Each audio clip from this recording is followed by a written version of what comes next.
আমাদের ইসলামী আন্দোলন বাংলাদেশ দিনাজপুর থানার সভাপতি মুফতি আলমগীর হোসেন। আসসালামু আলাইকুম ওয়া রাহমাতুল্লাহি ওয়া বারাকাতুহু। ইন্নাল হামদুলিল্লাহ ওয়াস সালাতু ওয়াস সালামু আলা মান লা নাবিয়্যা বা'দা।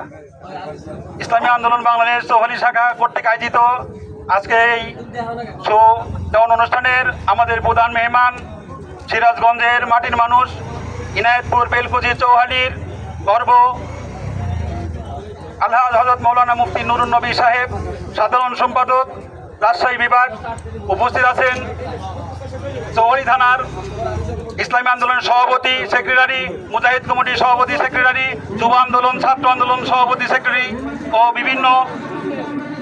বিভিন্ন তৌহিদি জনতা। আমরা সত্যিকার অর্থে অত্যন্ত আনন্দ।